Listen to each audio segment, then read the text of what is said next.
Hi, my name is Dr. Katie Moore. I'm a senior lecturer or associate professor equivalent at the University of Manchester. I'm actually based in the Department of Materials, but I've been working on biological materials for quite some time. And today I'm going to talk to you about the work that we've been looking at on plants specifically. So the technique that I'm going to talk about today is not strictly electron microscopy, but I'm going to show how it links in with electron microscopy in places and how we can use it as a correlative technique for electron microscopy. It actually links up very nicely with the FIB work that we just saw as well. So the technique is NanoSIMS that I'm going to present today, and what this is a high spatial resolution secondary ion mass spectrometry instrument, and I'll explain how that works next. So the technique of SIMS is very similar to what we just saw with the FIB. We're using a focused ion beam for our microscopy technique. So we use a charged focused primary ion beam to essentially bombard our sample surface. And as you'll know from FIB, this is a destructive technique. So what we do is similar to an SEM is we'll scan the ion beam over the sample surface and we'll remove a very thin layer of material during that process. But unlike in FIB, where that sputtered material is just lost into the vacuum system, what we actually do in the SIMS instrument is we collect the charged species that come off the sample surface. So we collect all of the secondary ions and we send them through into a mass spectrometer. And that allows us to determine what masses are contained inside our sample. And so then by scanning the ion beam over the sample surface, what we can do is we can create elemental maps of our sample. So the way that works on the NanoSIMS is that we have a primary ion beam, and that will either be a cesium ion beam or an oxygen ion beam. And we focus that primary ion beam down onto our sample surface. And I realize I'm talking to electron microscopists here, so we call this high spatial resolution SIMS, but in terms of electron microscopy, it's quite far off the capability of a transmission electron microscope, but we can focus that beam down to a 50 nanometer spot size on the sample surface. So we scan that ion beam over the sample surface, and we then extract the secondary ions that come off, and we send that into our mass spectrometer. So on the NanoSIMS, this is a rather large magnet, and what that magnet does is it will then separate out our ions of interest with the low mass elements ending up this part and the heavier elements ending up at this end of the magnet. And we have 7 detectors on the NanoSIMS, so we set our detectors to the positions where we are interested in detecting that particular mass. And as I said, by scanning the ion beam over the sample surface, we can then generate elemental maps or isotopic maps from our sample. So in terms of how that looks, this is the instrument that we have at the University of Manchester. Here we have our primary ion column at the top of the instrument here, where we have our oxygen source or our cesium source. The sample is sitting in this chamber here. Here we have the large magnet, and in this chamber here is where we have our 7 detectors. Everything over this end is for sample loading, so we're operating at ultra high vacuum for this instrument, so at about 10 to the minus 10 millibar, so quite a bit higher than you'd expect for electron microscopy. They're quite unique instruments. There's around 55 of these in the world. Quite a few of them are used to look at biological materials. Ours is used to look at biological materials and material science applications, so metals and alloys as well. So why might we want to use NanoSIMS to look at biological samples? So as I said, we've got high lateral resolution, and I mean high lateral resolution in the sense of chemical mapping of elements. So obviously it's not going to be approaching TEM chemical mapping capabilities, but compared to an SEM with energy dispersive X-ray spectroscopy, we can go to much higher spatial resolutions. But the key thing is the first point there and the second point combined. So SIMS is known for having very high elemental sensitivity. So we can detect down to parts per million concentrations for some elements, and we can combine that with the high spatial resolution. So the trade-off between resolution and sensitivity is not so severe on the NanoSIMS, and we can try and optimize for both. We also have high mass resolution. This means that we can usually separate out ionic species that have essentially the same mass. So, for example, sulfur has a mass of 32, two oxygen atoms bonded together also have a mass of 32, but we can normally separate those two out. So it's similar to peak overlaps in an EDS spectrum, for example. We have 7 detectors. So again, compared to having the full spectrum for X-ray analysis, we have to pre-select which elements we are interested in. But 7 ionic species usually gives us enough to correlate the element of interest with another ionic species that will tell us something about the morphology of the sample. And another key difference from electron microscopy techniques is that we can detect nearly all elements in the periodic table. So one of the strengths of NanoSIMS is we can do the very light elements. So we can look for hydrogen, boron, and lithium, and we can detect nearly everything all the way up to uranium as well.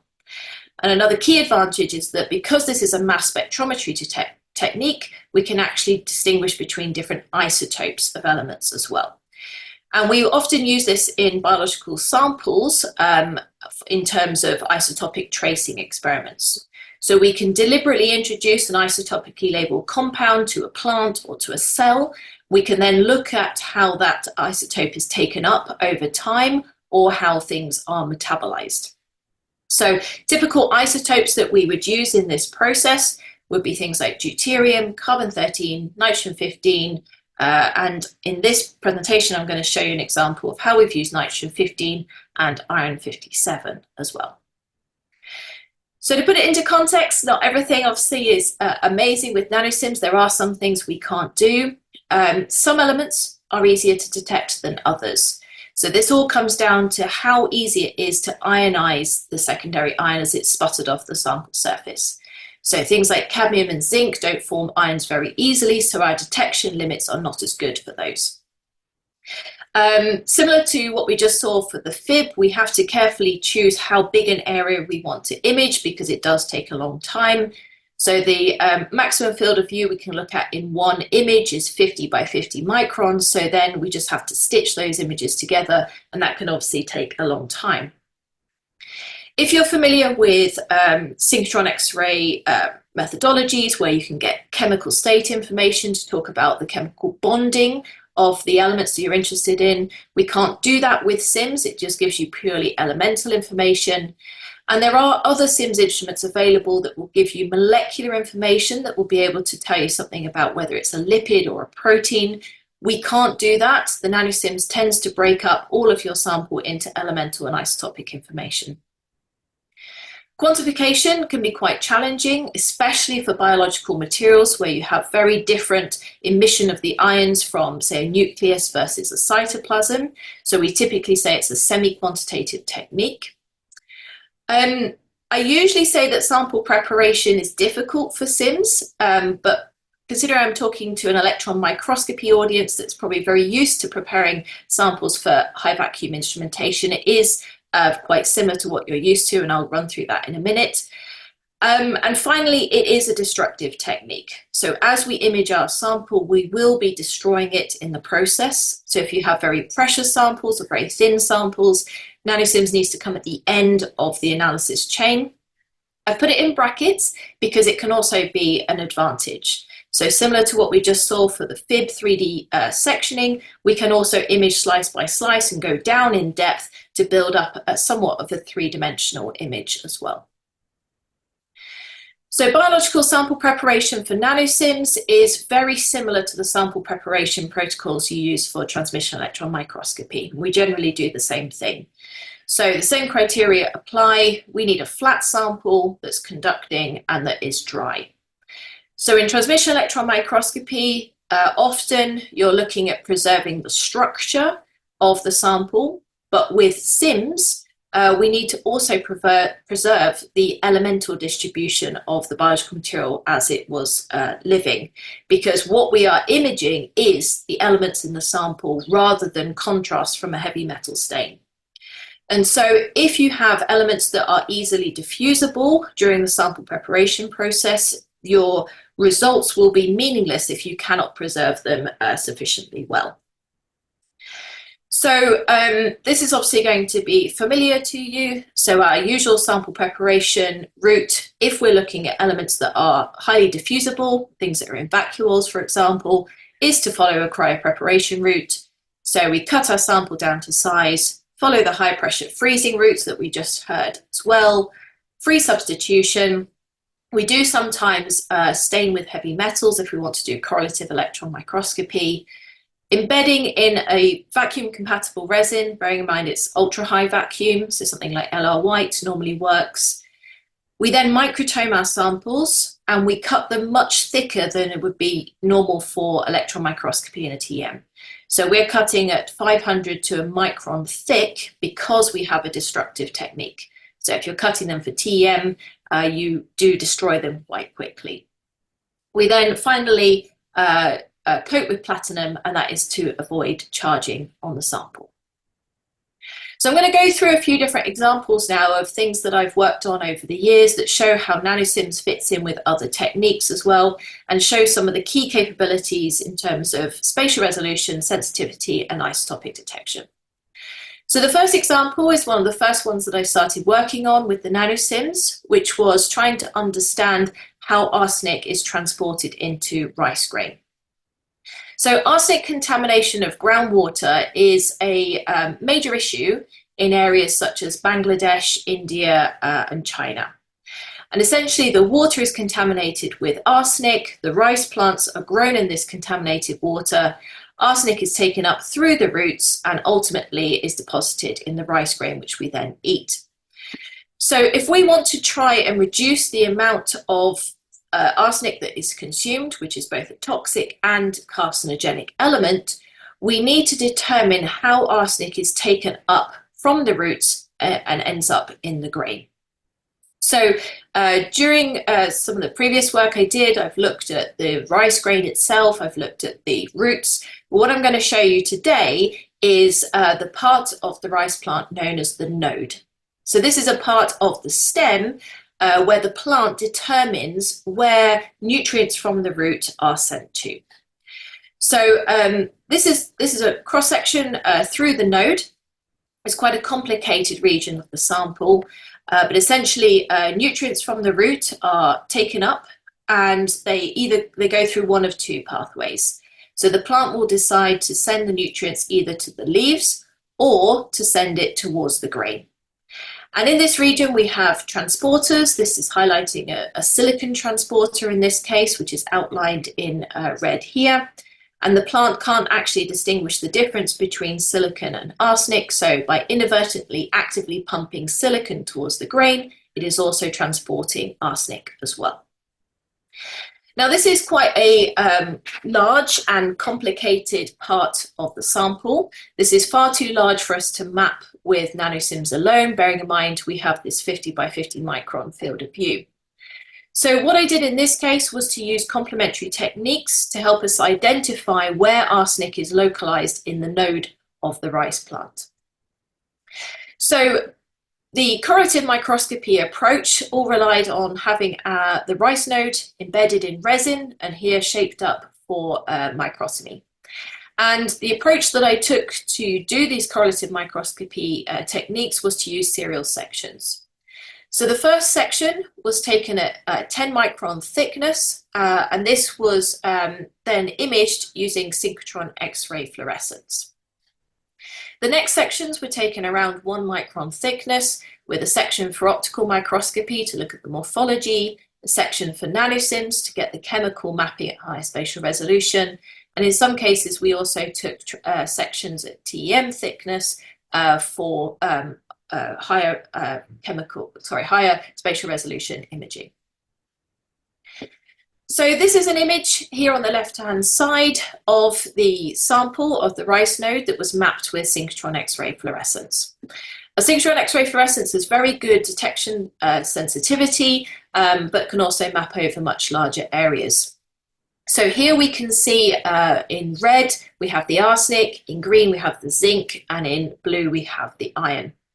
And what I've labelled here on the corresponding image from the optical is the region of the node where elements are sent towards the leaf, and everything outlined in red is the part that goes off towards the grain. And what we can see here is that where we have the highest concentration of arsenic is the parts that are being sent towards the grain. But what we can see from the synchrotron X-ray fluorescence map is limited in spatial resolution. And so this is where the NanoSIMS really comes into play.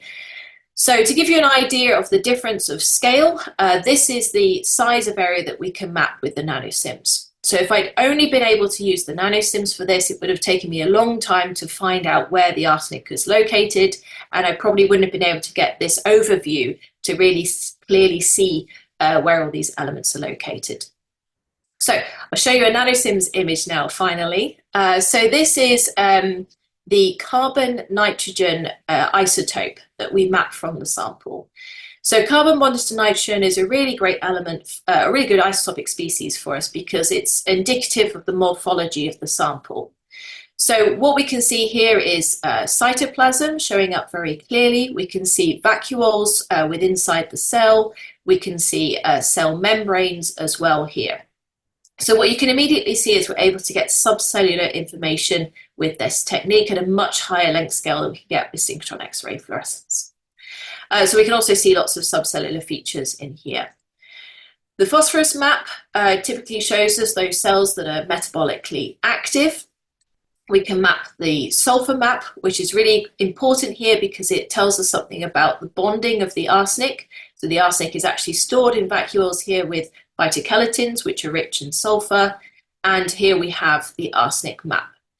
So what we have here is subcellular localization of arsenic, which is a parts per million concentration. So this would not be detectable with conventional electron microscopy techniques. And if I bring back the CN image as a color merge here, you can see that the arsenic is localized only to the vacuoles of these particular cells.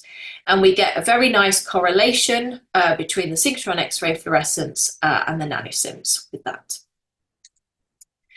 So the other example that I want to show you with regards to looking for low concentrations of elements is looking at a project we did in collaboration with King's College London with Mary Burkitt-Gray on the biosynthesis of nanoparticles in spring onions.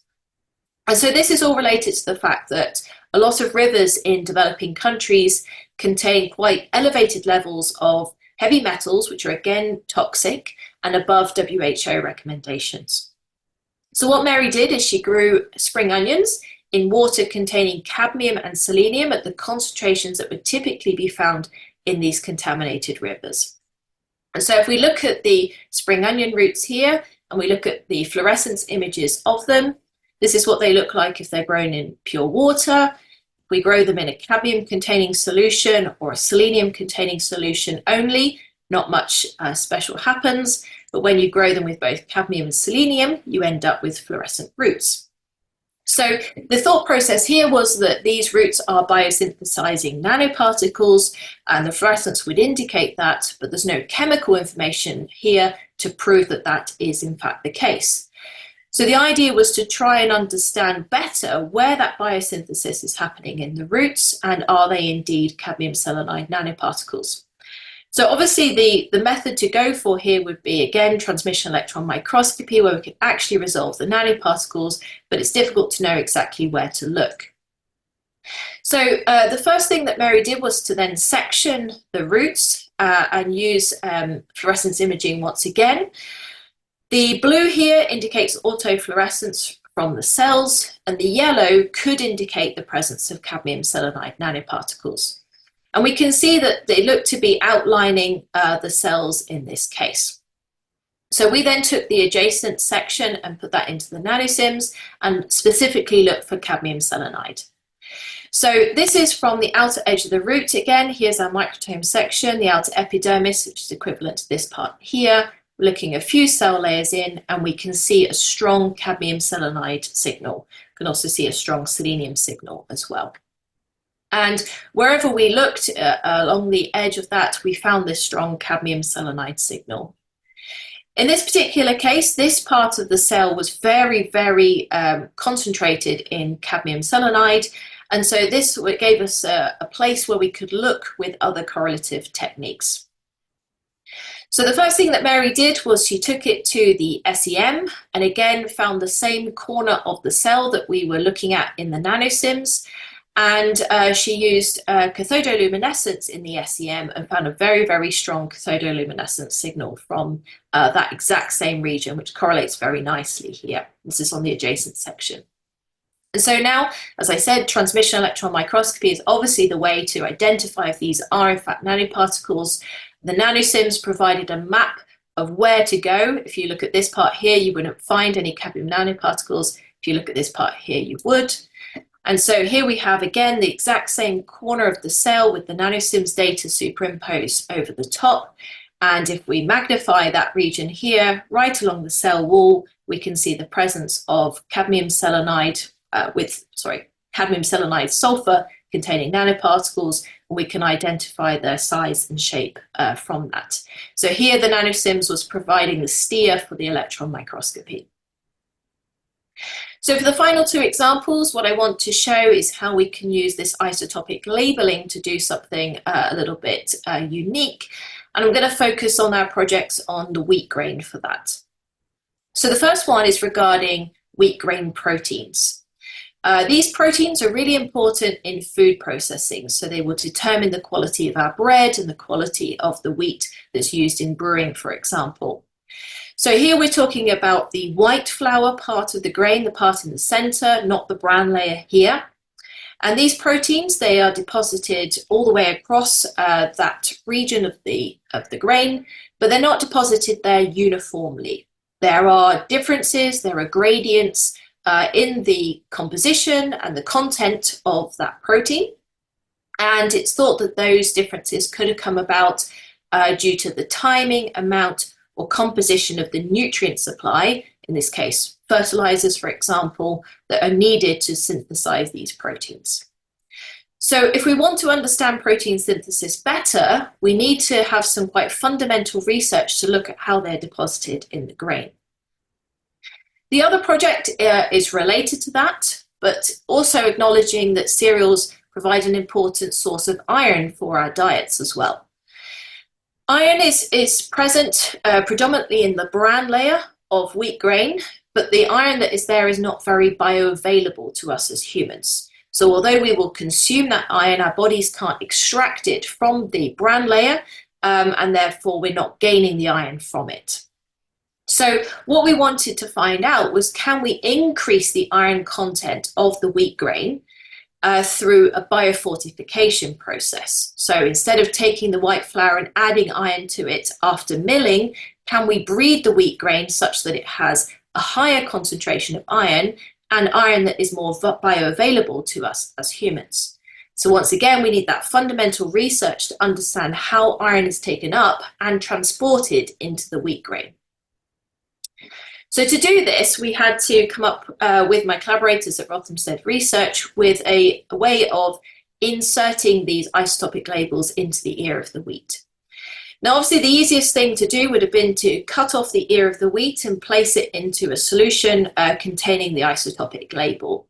But the problem was we wanted to run these experiments for quite long time periods to allow the label to mobilize through the grain and also allow the wheat grain to develop naturally, whereas if we'd cut it off from the stem, it would undergo some stress. So when my collaborators came up with the idea of inserting this microcapillary tube into the base of the ear of the wheat, the first preliminary experiment was done using a blue dye to make sure that we can actually take up solution this way. And we can see here that the blue dye is in fact taken up. So these two experiments were then done with different isotopic labels. So for the protein experiment, we used 15N labeled glutamine. So here is our glutamine molecule, and we replaced the nitrogens on it with nitrogen 15 so we can trace it. And we labeled it for 7 days and 20 days after the wheat grain had floured. For the iron 57 project, we used this 57 Fe+, and we labeled for 12 hours at approximately a similar time point. So when we are looking at isotopic labels, we can actually start to quantify how much isotopic label is taken up at a subcellular level. So again, these are images taken from the NanoSIMS. Here we have a secondary electron image, the carbon bonded to nitrogen-14 image, the carbon bonded to nitrogen-15 image, and a phosphorus image. So this shows a cell nucleus here. And we can see all these different protein bodies where that nitrogen is sent towards, and these protein bodies grow over time as the wheat grain develops. And we can see that there are differences in these isotopically labeled images here. But what we can do to help us visualize this better is we can take the C15N image and divide it by the C14 image to give us the nitrogen ratio image. So we can already see that some of these protein bodies have a much higher isotopic ratio than others. But we can use a color map to help us visualize this. So this color scale here tells us the level of enrichment of that isotopic label. And if we apply it to this image here, it gives us a very clear way of looking to see which parts of the cell have taken up the isotopic label. So here is the nucleus. The nucleus is sitting very close to the natural isotopic ratio for nitrogen-15. So the nucleus did not take up any of the glutamine. These larger protein bodies have taken up less than these smaller protein bodies. So these protein bodies here were likely starting to develop and grow as the isotopic label came through this cell. So we're now able to get subcellular information on isotopic uptake in these wheat grains. So what I did in this case was we were looking at gradients across the wheat grain. So here towards the left-hand side are where we have the transfer cells. So this is where all the nutrients come into the wheat grain. And we can look at the gradient going across the wheat grain out towards the bran layer here, which is what forms part of brown bread. And again, we can look at each of these individual protein bodies all the way across.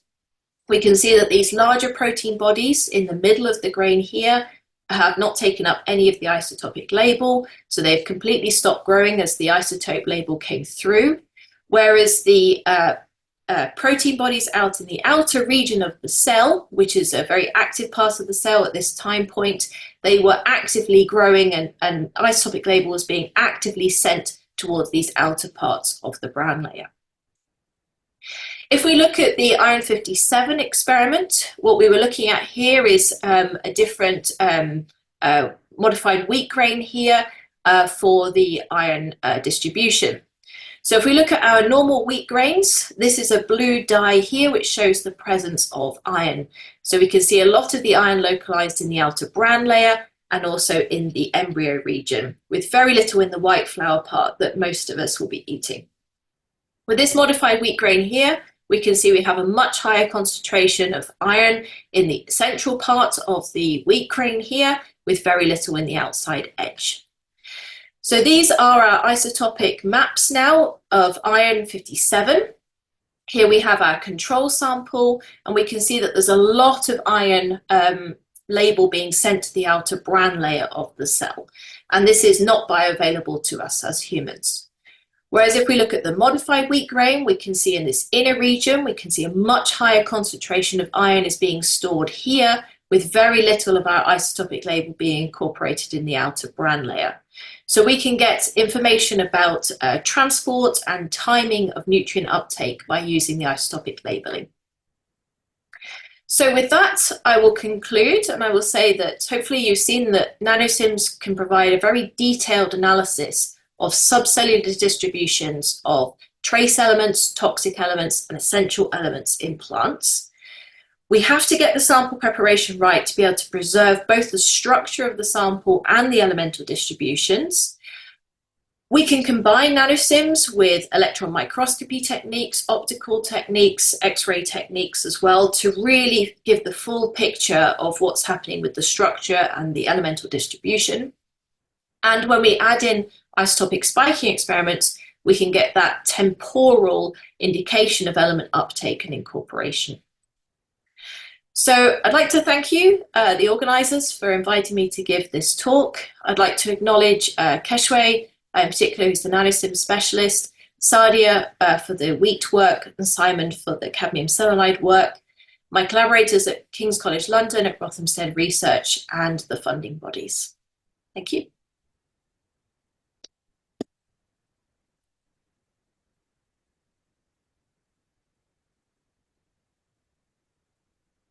I think you're on mute, sorry. You're muted, Ruching. Okay. So I think we have a chat question in the chat there. So it's how long does it take to image one of the arsenic field of view? The signal is amazing. Yeah, so it can take a long time, especially for the trace element work. So one of those images might have taken several hours, 3, 4, 5 hours. It really depends on the signal intensity. Sometimes we'll leave things running overnight, maybe for 12 hours, and then we can really build up a stack of images. We add all the images together to give us a better signal intensity. Some of the nitrogen-15 work, those images did not take so long. We're talking maybe 10, 20 minutes per image for those. Okay. So I'm surprised that you can stain the sample with osmium. It doesn't affect your signal collection for NanoSIMS analysis? No, so with EDS, which I guess you're familiar with, you'll probably find osmium peaks everywhere all across your spectrum, and you'll often have an interference of one of those osmium peaks with the element of interest. But because we're looking at the masses, the mass of osmium is really, really high, so we never see it because we're looking at the low mass range. So uranium, osmium, all those heavy stains, they're just completely essentially out of our mass field of view when we're looking at the lower mass end. I realize there's not many NanoSIMS instruments around. Is that right? Yes, there's around 55, I think, at the last count in the world. Okay. So there are some, mostly in the Northern Hemisphere. So the big places are US, Europe, and China at the moment. So do you have to go through a lot of challenges for sample preparation? I am amazed. I don't know how you cut like a 10 micron section That from the was resin. challenging. Huh? That was challenging. What knife did you use to cut? I used the diamond knife for that one, very slowly. And they do tend to curl up a little bit to Okay. get them to work. And you've got to get the resin right, otherwise they do tend to fracture. Okay, But I don't think I can do that. yeah, it did work, thankfully. But yeah, cutting at a micron is quite easy, really. And then we just put them onto silicon wafers, which are very flat, using water to help stick them down onto the silicon wafer. And then, yeah, trying to get adjacent sections with TEM is quite difficult. We can put a TEM thin sample into the NanoSIMS and do exactly one-for-one correlation. So we do the TEM first and then the NanoSIMS, but you pretty much just have one shot with the NanoSIMS because you destroy it as you image it. So I prefer to have adjacent sections to give yourself a bit more time.